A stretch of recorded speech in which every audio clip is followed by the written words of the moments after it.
What is going on, traders? I wasn't going to do a video today, but I did not want to leave you guys hanging after 8 hours of training, teaching options yesterday, futures today, all for free.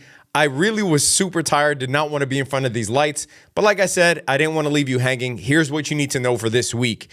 So unfortunately, we don't have any data, any important data coming up Monday through Wednesday. But on Thursday and Friday, we have a bunch of inflation data. You notice here that this is all tentative because CPI, unemployment claims, PPI, retail sales, this all depends on the government opening. So here's what you need to know this week, along with my favorite chart setups, trades, and investments towards the end of the video, as we always do. Let's get right into it. As of right now, it looks like the Senate is hoping for a reopening of the government, or at least an indication this Sunday, while I'm recording this, that the government will reopen this week. Now, let me tell you why I think the government will reopen this week. Not only because of that news, obviously, but I realized that Tuesday was Veterans Day, and they are not going to get paid on Veterans Day, and that's going to be pretty big news, and I think a bad look for the administration. So I do think that they are going to try to resolve the government shutdown before this date, or at least on this date. And if you take a look at Polymarket right now, November 12th through 15th, which is this coming week, is now the highest probability that the government shutdown ends. And I'll tell you why this is important for the stock market, because I think the stock market is going to see a booming rally if that's the case.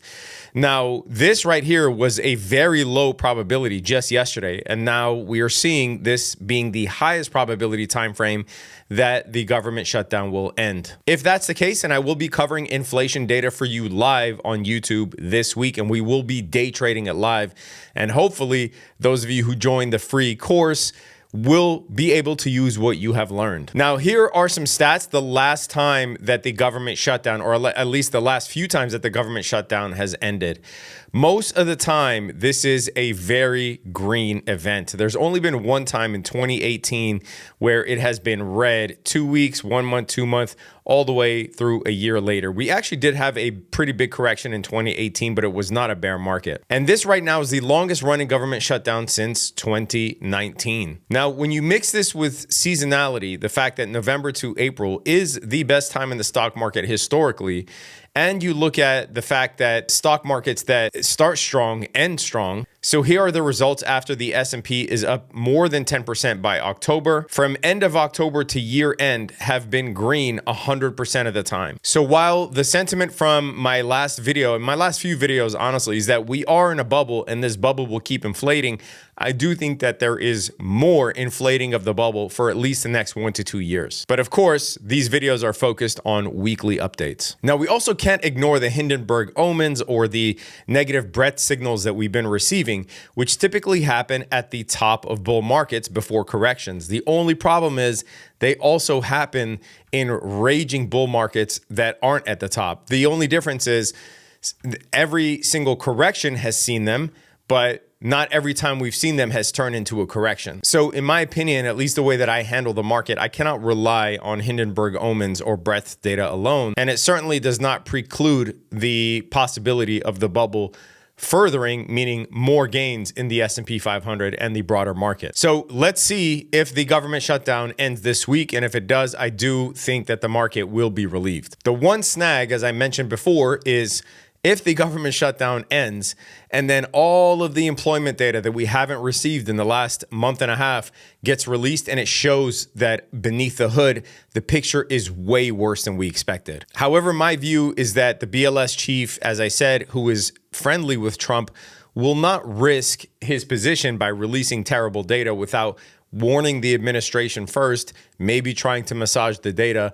And I do think that they will release data and it will lead to a Fed cut in December, even though Jerome Powell said it is far from a certainty. In terms of my favorite setups, first and foremost is Ethereum. So if you look at Ethereum here, it did fall into the monthly fair value gap that I was eyeing. If you take a fib and measure this, this is also at the golden pocket of this entire range here. So I do favor Ethereum and Ethereum-based proxies like ETHA or ETHU, BMNR, which I was stopped out on my second trade on BMNR. So this was successful the first time around, and then my second trade around got stopped out for a loss.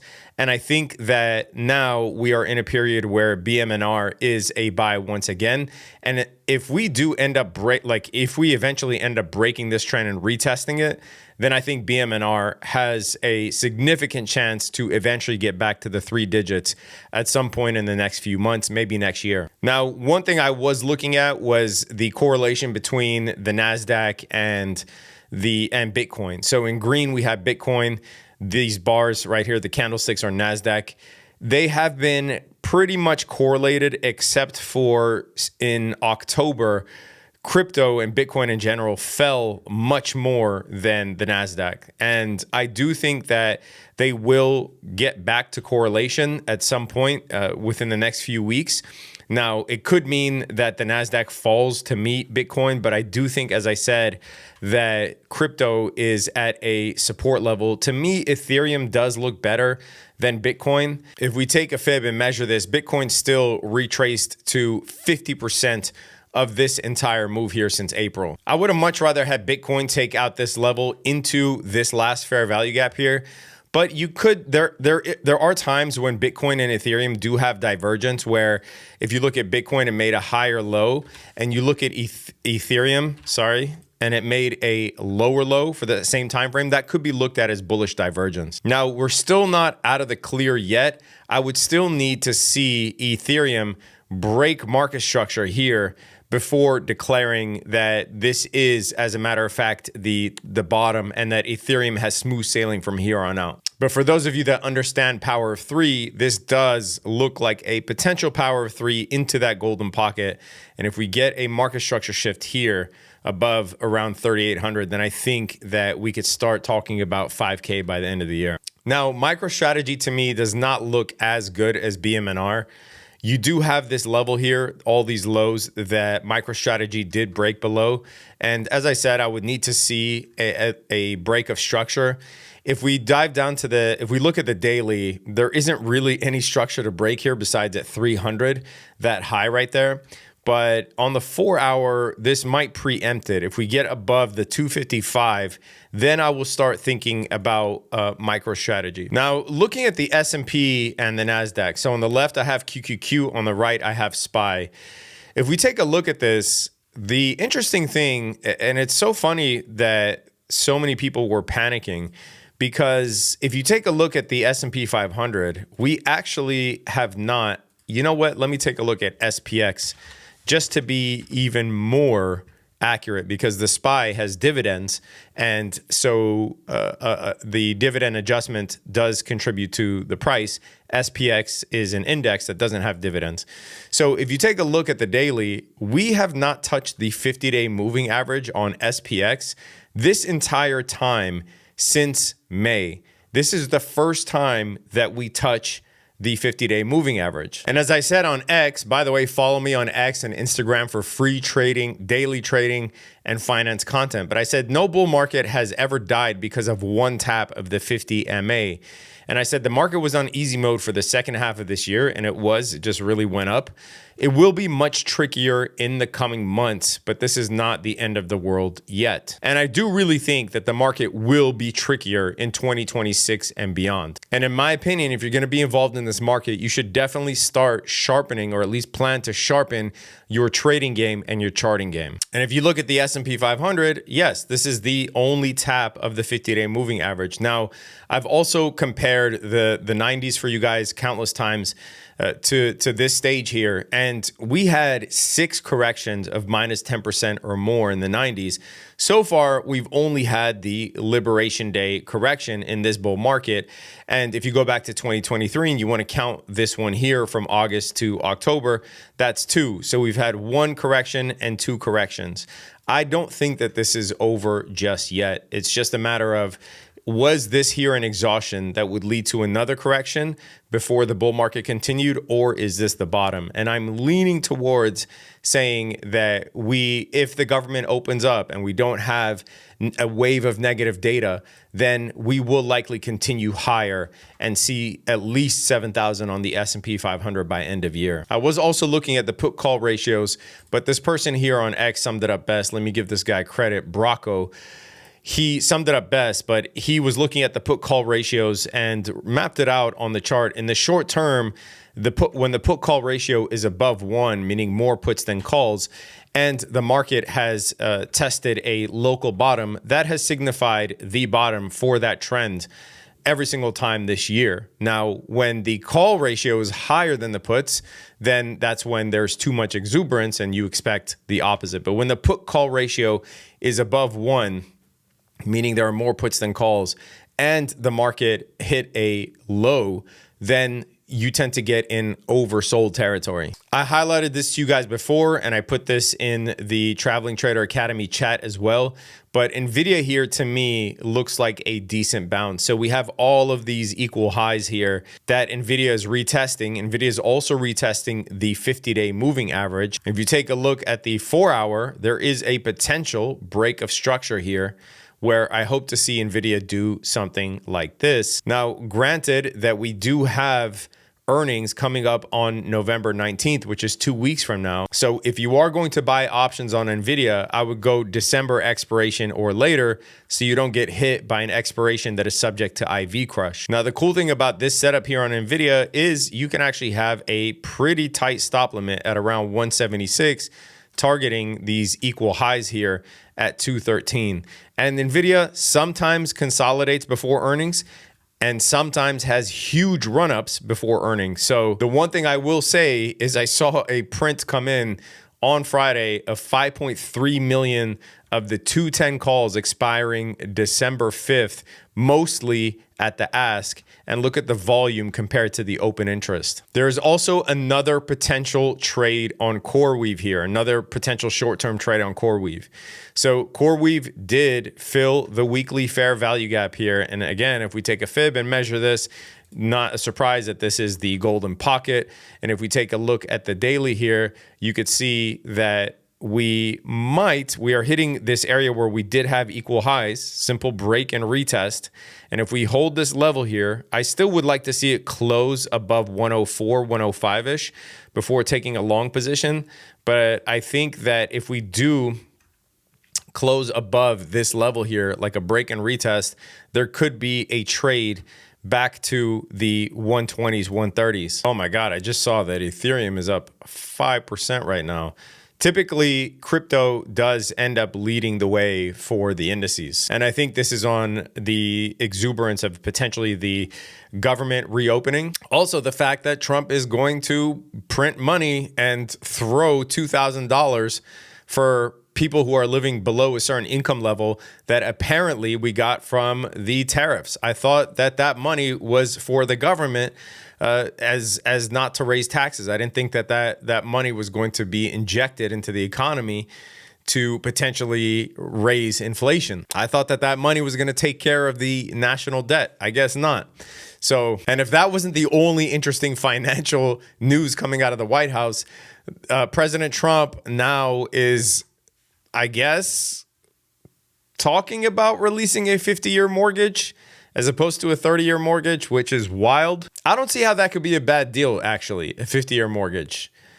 Yes, you will be paying more in interest, but assuming that your interest rate is low, if you have a 50-year mortgage at, say, 3 or 4%, you can definitely make more than 3 or 4% in the market. And by the time your mortgage is due, you will probably be dead. So you're not going to have to pay it. All jokes aside, in terms of an investment, Meta is the obvious one here. I think this is a screaming buy, in my opinion. Now, I'm not playing short-term options on Meta. It did touch the 0.618 of the fib, almost the golden pocket. If you look at its price to sales at 9.2, it grows revenue at 22% year over year. It has a pristine balance sheet, net cash position of $70 billion. right? Debt to equity ratio of 25%. Forward PE suggests a 40% upside. If you assume that based on AI, the compounded annual growth rate, which at 15% is conservative, if you include AI tailwinds, bump that up slightly to 18%, you get a discounted cash flow model of around $950 a share. And it's still a free cash flow generating machine. I think this is a no-brainer, screaming buy in my opinion. Now, another company that I'm looking to own is Microsoft, and I'm actually hoping that it drops more because Microsoft reported a dumb as in outrageously crazy earnings last time. But I am hoping that this ugly double top pattern does give us a little bit of a drop. And if we give it the same treatment as Meta, I don't know that it will drop. I don't want to buy it at 500. Honestly, I would much rather buy it in the 460s. So I'm going to wait to see how this pattern resolves, but I do have my eyes on this. And I did mention that I will be looking at rare earth stocks after they dropped following the export control news that China was going to be eliminating the export controls. And I thought that that meant that the US rare earth stocks would then, over the course of the next year or so, ramp up as they try to relieve, as the US tries to relieve its dependence on rare earths on China. But looking at these stocks like MP, still this chart doesn't look great to me, honestly. Looking at USAR, maybe, but nothing that I really want to buy here. It needs to really give me a reversal pattern, some sort of market structure shift before dipping my toe into the rare earth stocks. Let me look at the quad U's. I will be monitoring this, but I'm not taking a position in rare earths just yet. And then looking at Tesla, we did tap the 50-day moving average for the first time since August. I wish it wasn't consolidating here, but I think that Tesla does end up breaking out of this. You can potentially consider this an ascending triangle. You can even consider it some sort of bull flag. But if you wanted to front run an entry here, you could have a pretty tight stop in case it breaks down and starts targeting these gaps here at around the 370 level. With Elon's pay package that was just announced, I do favor it more to the upside than the downside.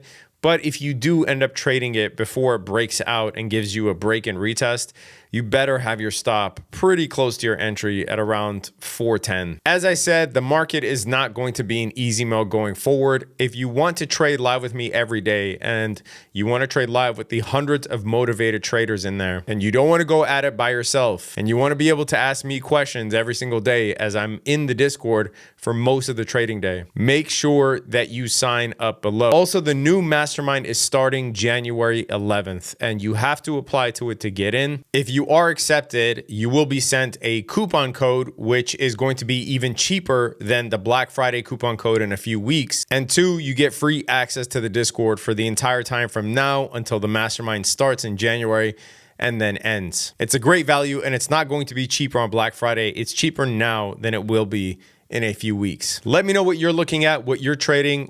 Didn't want to leave you guys hanging, even though I just went through 8 hours of training. If you were on the email list, look at your email. I sent you guys the replays of both days, the options trading as well as the futures day trading. It's like a mastermind in and of its own, a compact one, right? So much value that I tried to give you guys. Subscribe to the channel, hit that notification bell. Stay safe out there, traders. Peace.